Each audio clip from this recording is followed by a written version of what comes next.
All right. Welcome, everyone, to Blue Collar Startup, the podcast where hard work meets big ideas. This is the home for real talk, real stories, and real strategies from the front lines of life and the business of the trades. I'm one of your hosts, Mike Nelson from Five Towers Media. Our other host, Derek, is running a little bit late, but he'll be jumping on, coming in hot here at some point. So we'll see him shortly. Before I introduce our guest today, let me just take a quick moment to recognize our sponsors. These are the amazing people and companies that allow us to raise money and donate it to local BOCES programs and to HVCC, what we affectionately call the Blue Collar College. We send money over there for kids for tools and tuition, help them kind of get through some of the trades programs they have. So big thank you to People's, Martin Electric, MLB Construction, Bonaccio Construction, Michaels Group, Catamount Consulting. Of course, big shout out to Derek's team over at Daigle Cleaning Systems and our team over at Five Towers Media. Again, thanks everybody for everything that you do to help make this show happen. And without further ado, let's introduce our guests here. Korey, why don't so I don't mess anything up here, whether it's your name or stuff about your company. Why don't you go ahead and introduce yourself and Little Moose Prints and kind of tell us who you are and what you do. Yeah, my name's Korey Chapman, and I own Little Moose Prints. We're a custom job shop. We do screen printing, embroidery, and laser engraving, and we're based in the state of Idaho, just at the start of the Panhandle or northern Idaho, Yeah. near Moscow, Pullman area. And this is our 10th year of business. Yeah. Yeah. Yeah. Hey, listen, 10 years, man. That's 10 years is a good milestone. Yeah, it's kind of a blur at this point. People go, "How long have you been doing this?" And I'm like, "Oh, what do you think?" So, Feels yeah. like forever. Yeah. uh, how many people you got over there these days? I believe my production manager just stepped out of the room. 7 or 8. I've Okay. had as many as 11, but we hover around 7 to 10 people. Yeah. Yeah. And, I asked that question because it's always important for people to understand scale of where you are in the growth of your business, Yes. and to kind of so we can focus in and hone in on some of the challenges and things that you face at that size because it's such an interesting business. And I'm about the same size as you are. I think we have 8 team members right now, and we've been up to 12. We've been down to just me, like during Yes. COVID, and it's all over the board. I'd love to hear about how did you even get into doing screen printing and the services that you're offering? So the first 25 years of my life, I was a farmer. I was a fourth generation farmer Oh, in California.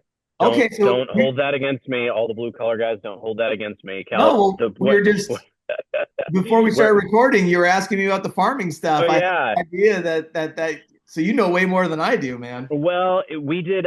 We were half almonds, which is a permanent crop, and the other half was rotational. So tomatoes, corn, alfalfa, wheat, stuff for dairies, silage, that sort of thing.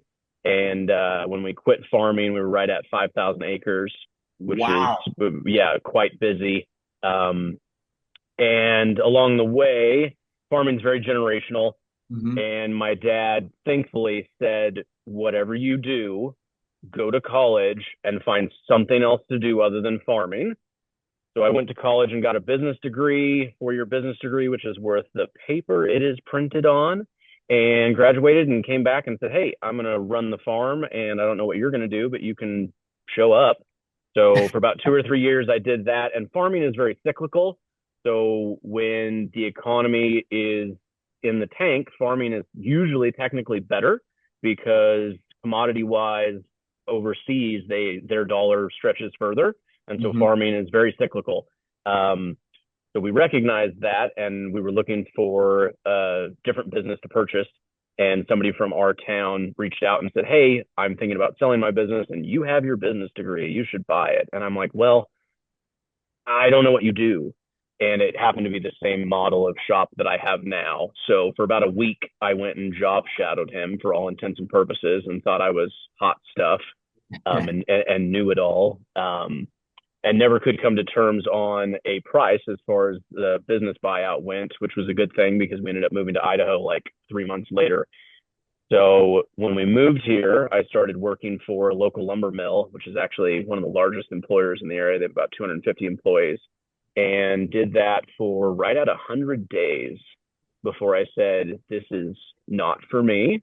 Mm. And along the way, I had said, well, what other life experiences do I have? Because I didn't know a soul. When we moved to Idaho, I did not know anybody. And I thought that I knew this industry. So I started printing in some borrowed shop space, my wife and I, and printed on the weekends. Tried to sell a few jobs during the week when I wasn't napping from working some weird swing shift at the lumber mill. And then within about 100 days, thought that I had enough business to go out on my own. I didn't, but did it anyways. Yeah. And 10 years later, here we are. So yeah, it's very interesting because most people approach this industry from a creative aspect, meaning they need band shirts or they enjoy creating stuff. I enjoy the creating part, but I can't draw. I can't draw a stick figure. So thankfully, I've surrounded myself with those type of people, and I've Yeah. basically been focused on the operations almost a little bit too much. This last year has been a big change for me personally, which we can get into later. But I'm an operations guy to the core. This is the deadline. The customer needs it. We've committed to it. I don't care what it costs or how many mistakes we've made. We have to put our shoulder down, get through it, and get it out the door. Times hundreds of jobs a month. Yeah. It's very close to a restaurant, meaning high inputs, a lot of employees needed to generate that final product. And unfortunately, it's a race to the bottom. Yeah. This is probably the only industry in the past 10 years where people have had to lower their pricing, even though our inputs have gone up 30, 40%, just because the initial cost to entry are pretty low. Like everybody has an aunt, a mom, a grandma that has a screen printing press in their garage or a heat transfer machine in their basement. Yeah. So that's been ultimately the ultimate challenge. Um, yeah, I got a follow-up question for that, but Derek just joined us, so I wanted to say, hey, D. Hey, how are you? I Uh, uh, I should have known that you two were going to nerd out on farming here before we jumped on. So well, glad to meet it you, Corey. wasn't too bad.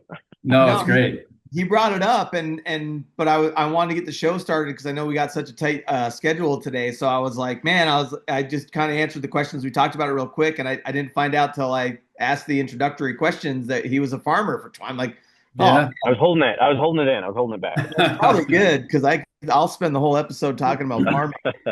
And my only experience on the farming side is with the livestock stuff that we do. The commodity farming that you're doing is a fascinating subject to me. I listen to a ton of podcasts about it all the time, and like, it's kind of wild. But I have to imagine that commodity farming probably gave you a skill set when you're coming into, and you just brought it up, right? Into an industry that is almost treated like a commodity because of Yes. competition, and people are ordering a couple hundred shirts from you, and they're like, well, so and so can do them for $5.99. Can you Yep. beat it?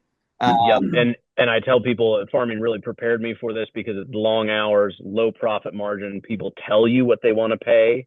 I mean, it's crazy. Yeah. I don't know necessarily it's a good thing, but yes, I was prepared for it. So 10 years, you're about 7 people.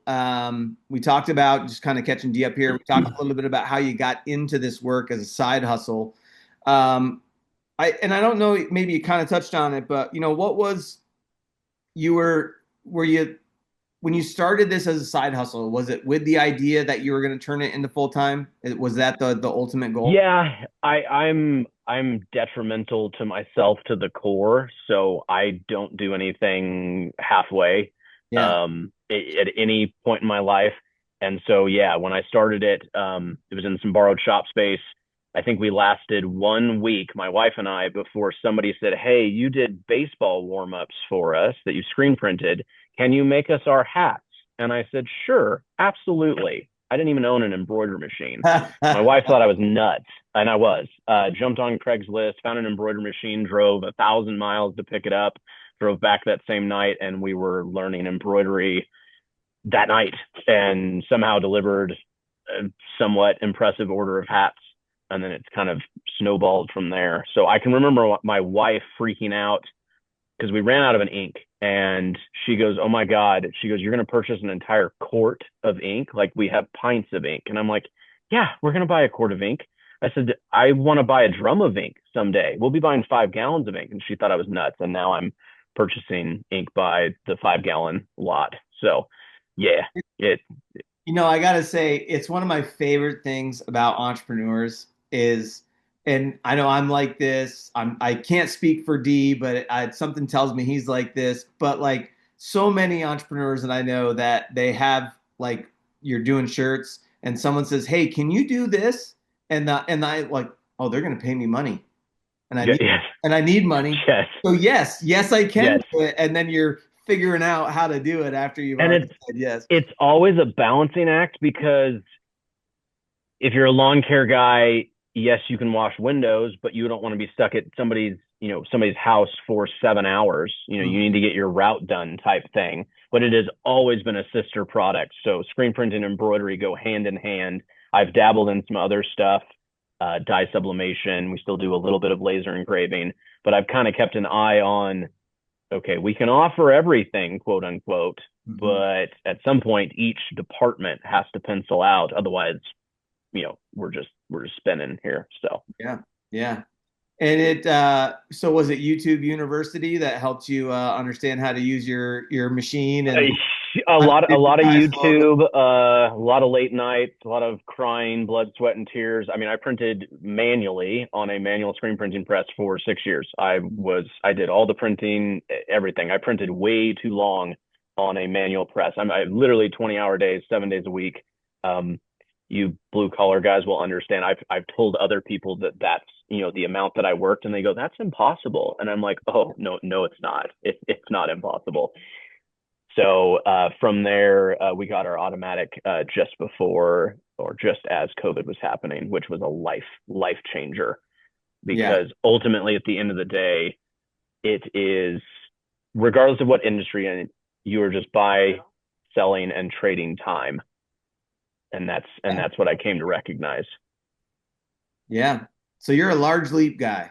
We talk about the transition Yes. a lot with guys, and it's some folks do a slower transition. They do weekends, they do nights until they get it up to where the business kind of forces them to make the leap. But you're just like a screw it, let's do it kind of guy. Yeah, and I probably waited too long to do that. I mean, I put my family through a lot over the years, and thankfully, my wife was very faithful and stood by me in that regard, because I told her at one point, I said, "You need to treat me like a military spouse, kiss me on the cheek, and say, 'I'll see you when I see you.'" I said, "Because I can't tell you when I'm coming home." And Hmm. thankfully, she had that with the farming background as well. But yeah, it's a lot of long hours. So I bet it was, and still is for that matter, right? What do you think? yeah. What do you think? Along the way, 10 years in, what do you think the biggest challenge you saw was throughout the last 10 years? Oh, biggest challenge. I've looked at that question, and there's been so many. It's a long list. I think, like most blue collar industries, ultimately it comes down to labor, like your actual help, if you will, whether it be skilled or unskilled. And after 10 years of having employees, I've come to realize there are those who want to work regardless of the pay, and there are those that just inherently don't want to work. Mm, And no amount of upswing the other way will get those who inherently don't want to work on board. And I've tried everything. We've paid above industry. We've tried 3-day weekends, free time, bonuses. It just doesn't matter. Those who inherently want to work will work very well and need to be treated appropriately. And I mm, do my best to do that. And I just attended another conference, and somebody said, and it really stuck with me, there is so much mediocrity in the world. Do not accept mediocrity for yourself and ultimately for your team. If somebody will not follow what you have in place, just get rid of them and move on to the next person. until you find those people. And that's really stuck with me.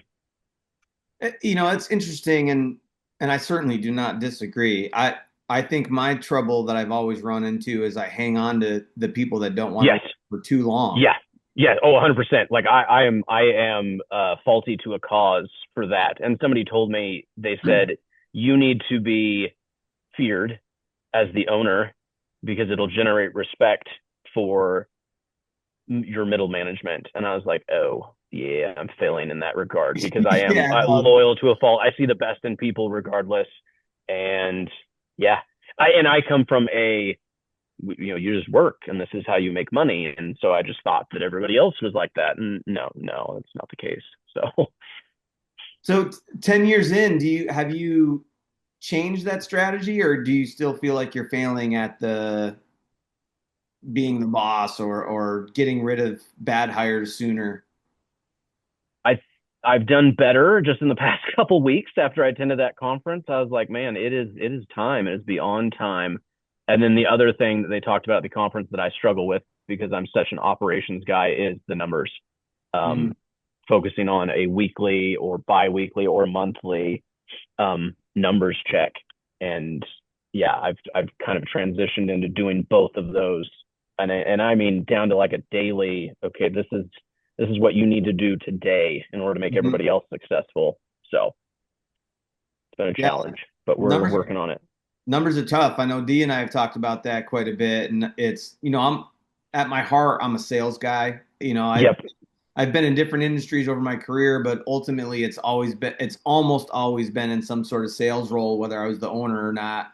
And as a sales guy, I just want to move on to the next deal and the next Yep. sale and the next yes and the next signature. And it's always a struggle for me, man. And Yeah. it's funny because it's my 2026 goals. Like that's my number one, is to like be rock solid with my numbers and my score. I call it Yes. scorecard, but that weekly scorecard, and actually doing it and holding myself accountable to it. It's Derek is much better than I at that stuff, but I don't. Well, I don't know about that. It's just you learn little bits as you go, and I mean, it sounds like that's the way you've done it, Corey. That's the way that I've done it. You kind of figure it out as you go and make adjustments, to get you where you want to go.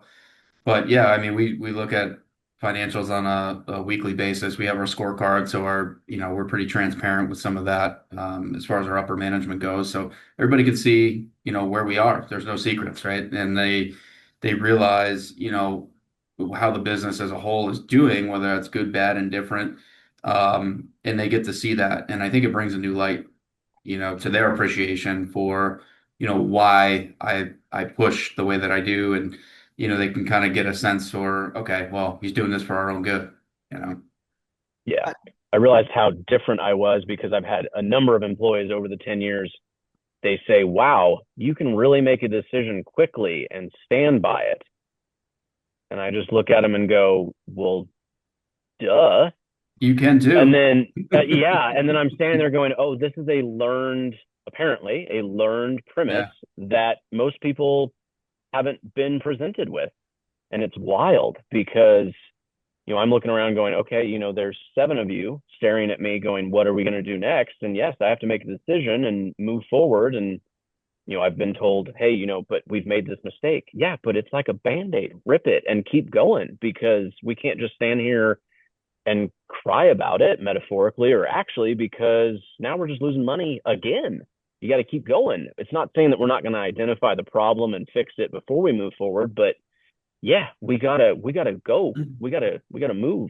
So Uh, Dee, I gotta ask a follow-up question to you, Derek. Based on what you just said, if I heard you correctly, so you're sharing like your scorecard, your financial numbers. Is that with your management team, or is that with everybody? Yeah, just our upper management team. Yeah, the people who, it impacts, and we have incentive packages, for everybody that's tied to their compensation, to do the right things and reward that. So unless they know where we stand, they don't know where they stand in terms of their incentives. Yeah. So Okay. All right. And are you guys doing that in like the EOS level 10 format? exactly. Okay. All right. Yep. Got it. Got it. Korey, are you familiar with EOS? I'm not. Oh, you should check those guys out, man. EOS Worldwide. That no affiliation. We're not paid to say Nice. I'll that, take a note but on that. there's actually a Yep. book called Traction by Gino Wickman. That one I have heard of. Yeah, great book, but it's all, and that's basically that'll give you kind of the EOS system overview and some of the details. Great book, easy to read. It reads like a story. They do a great job with it, but it's from Gino Wickman, created the EOS, so um, I've been exposed to it over the years. We've had people on different shows that are affiliated, whether they're an integrator or whatever, and it's a great system. I know Dee's been using it to some extent, if not fully using it. Yeah, I mean, we utilize it for what makes sense for our business. You know, there's bits and pieces you can take out of everything, so Yeah, helpful. helpful for sure. Yep. Uh, I'm curious as far as, kind of selling that or feeling like a commodity sale with your business, Korey, how do you handle that in the sales process? Like, do you have like a cost plus margin and you just stick to it and it is what it is? Or how do you handle that whole? Because I know, in a lot of the trades right now in our current environment, they don't really see that because it's such there's such a short supply, whether it's roofers, pretty much all across the board. So they're in such demand, they don't really have that problem anymore. But if we go back to 2015, 16, 17, I mean, those guys suffered that same problem, right? You're trying to build a deck, you're quoting a deck, you're one of 10 guys quoting the deck, and it's a race to the bottom, like you put it. So Yep. I'd love to hear how you handle that. The first 2 years I was in business, I left so much money on the table. It was unimaginable because I didn't realize I was the last phone call. Mm. Blue collar guys, if you have a phone number listed somewhere, answer it. I don't care if you're using AI at this point. If you have a phone number somewhere and it is listed and it is ringing, answer it. It is free money. There is 8 to 10 other guys that did not answer their phone. Answer it. And I've failed at that in years previous, and I have changed that because, yeah, the first year of business, people would call with some insane turnaround time. Hey, it's Tuesday. I need shirts by Friday. Sure, no problem. Had no idea that 10 other shops had refused them because they have a standard 2-week turnaround time, which I'm basically hovering at the moment and always do now. So yeah, quickly learned that. And then I try to stick to that, cost plus margin because there's a certain number that we can't go below.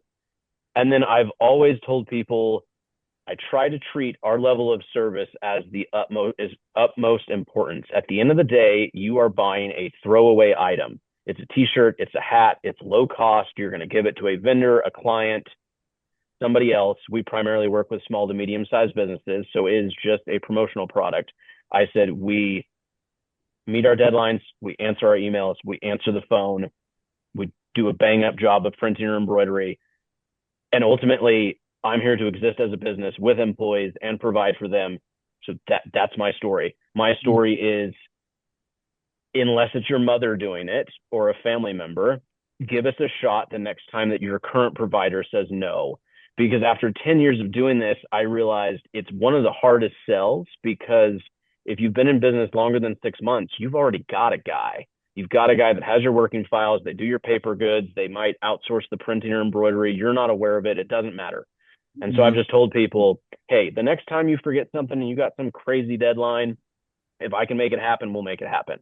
And usually that's a remembrance, a mind recall for when it does happen. Because the more I've done sales, there's not much that I can deliver past what another shop already is doing. And in fact, that's a major red flag for me now. I just fired a client that did well north of 6 figures with me a year in gross sales because they were just a horrible client.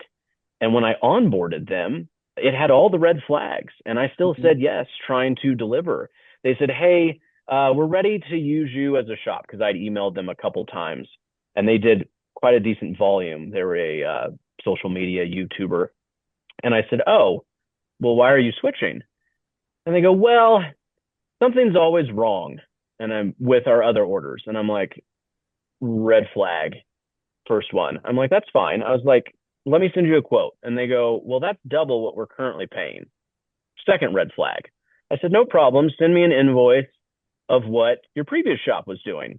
Now, mind you, that wasn't initially to price match. And this is where I made my error. When they sent it over, I was sure enough, yes, that's half of my cost. But this is interesting because this current shop must be pricing based off of volume. So I asked them, what is your volume that you order on an annualized basis? And they told me, and I said, okay, that makes the number a little bit more enticing. If you can stick to this number of annualized volume, we can give it a go, but recognize that this guy wasn't charging you any margin on the blank garments. He was just getting a print cost, which is a whole different sector of the business. They have contract printing, which I do for a bunch of clients at the moment, where you don't make any margin on the blank good, you just charge a print cost, and it's just labor, which is fine. And I told them, just make sure you hit this annualized number and we'll give it a go, but recognize that the reason that something was always wrong was because this guy couldn't afford to stop, and neither can I. And it just snowballed from there. And so that really brought me to a point of that. What are we trying so hard for? We're hitting all of our deliverables. Everything is just above board. And this person just keeps finding something wrong. And I finally told them, I said, one of us is insane for continuing this relationship because I keep going above and beyond. We've done reprints. We've delivered overnight. We've driven stuff to you. I think you're the insane one for continuing because I can't anymore. This is ridiculous. Yeah. And so that was one of the few in 10 years of doing of my business where I've said, you know what, we obviously cannot perform. So you got to find somebody else. And that is just the 1 in a million person that cannot be satisfied and doesn't want to give any professional courtesy the other way to allow you to do your job. So yeah, thankfully I don't have a lot of those, but it does happen. How did they take the news when you broke up with them? Nothing, which is what I was figuring, which was great. It was just cool. On to the next person, which was fine.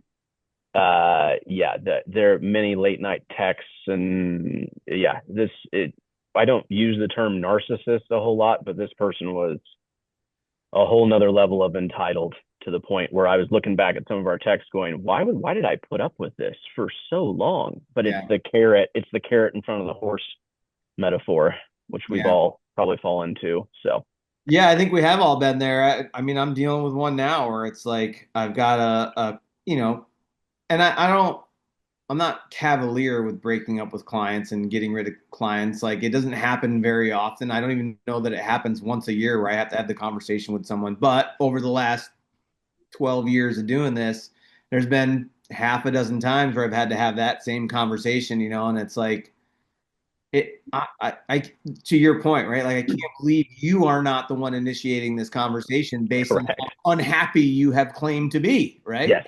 Yep. Exactly. It's pretty wild. Yeah. Yep.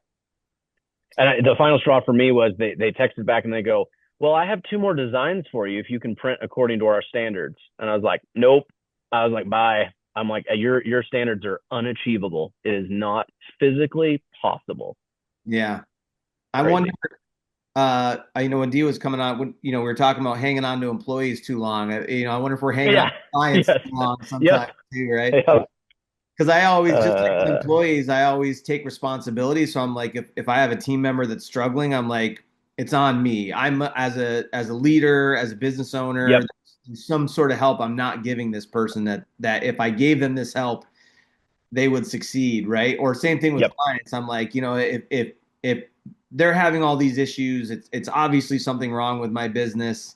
And then afterwards, like with the client situation, it's like, you know what? They probably have all these problems no matter who they work with. And you have to realize that, I guess. But Yep. Well, there's a big lifetime value to me with my clients because it is hopeful, unlike real estate where it's 1 to 2 transactions maybe in your lifetime with that person. This person ordered basically quarterly or every 2 months. And so there's a huge lifetime value to a customer, which it took me a while to figure out that I needed to measure that. Yeah. Not only, your initial cost to acquire that customer, but then what is their lifetime value as a customer? And for me, it's huge because Yeah. you're hoping that they order, more than once a year, which most companies do. So I know we got to keep us on track here. We got to jump over to the Patreon side of things here shortly. But before we do, one last question. As far as your business, the next 5 years, what does the future look like for you? Ooh, that answer would have been different a couple weeks ago. Man, I'm not going to buy any new equipment, no new shiny things, and really focus on the numbers, what we currently do, strengthening that, and ultimately gaining more clients. I see us growing. That's the only way that I know that keeps me satisfied, not only as a business owner, but as a company. But I've realized that it has to be with the right customer. So somebody who spends a specific dollar amount or setting a better minimum project size as far as dollar wise goes, or piece count goes, because there's plenty of customers out there that are what I have, which is smaller to medium sized customers. So now it's time to find some that will actually move the needle, because like a restaurant, if you pack the restaurant with some 2-for-1 hamburger special, the only thing you're creating is gobs and gobs of more work for yourself, and you're just hiring more employees, and then you're just doing volume but not generating any additional profit. You're generating revenue but not profit. And two things I will say that I wanted to get to is, if you are going to start a business from this point forward, start a service-based business. Do not start a product-based business, and definitely don't start a custom-based product business, which is the industry that I'm in. And then the biggest piece of advice that somebody gave to me that I still kind of latched on to, and I've told other people, is price where you want to be, not where you're currently at. Otherwise, you're always going to just be spinning your wheels, and I'm guilty of that. But price where you want to be, and keep it moving forward. Along with that, sorry, there was one more thing. That was a big nugget. It slipped my brain. It'll come to me later. It's all right. That's all right. Well, don't go anywhere, because we're gonna jump over to the Patreon segment of the show, and maybe it'll come back to you in there, in the questions we've got for you over on that side of things. For our listeners, if you haven't joined yet on the Patreon side of things, there's going to be a link in the show notes that Taylor will put there. In our Patreon account, we put a bunch of other content, whether it's blogs, other videos like we're about to do with Korey, that really gets down into some of the more unpacked, detailed information about growing and scaling a business in the trade. So make sure, if you're not a member, you sign up, join us over there. And in the meantime, Korey, if people want to learn more about you and what you're doing, how do they find you guys? You can, we have a website, littlemooseprints.com, and then we have all of our socials as well: TikTok, Facebook, Instagram. You can call or email us. We ship nationwide. And yeah, our preferred client to work with is a small to medium size business, and blue collar businesses are some of my favorites because they got to buy hats and t-shirts. So absolutely, hit us up. Love it. All right, let's jump on over to the Patreon side. Thanks everybody for listening. Of course, you can find us at bluecollarstartup.io, and we're on Spotify, Apple, Rumble, and YouTube if you're looking for that video side of things. So jump on over to Patreon. Join us over there. And that wraps up another episode of Blue Collar Startup. A big thank you to our sponsors, 5 Towers Media, Daigle Cleaning Systems, Daigle Fire Solutions, The Michaels Group, Martin Electric, MLB Construction, Bonaccio Construction, Peoplease, and Catamount Consulting for making this podcast possible. And thank you for tuning in. If you learned something or felt inspired, connect with us on our website at bluecollarstartup.io or email us at hardhat.bcsu@gmail.com. We'd love to hear your questions and topic ideas. Help us spread the word by sharing the show and following us on social media for updates. Until next time, keep on building, keep on dreaming, and keep hustling like your future depends on it.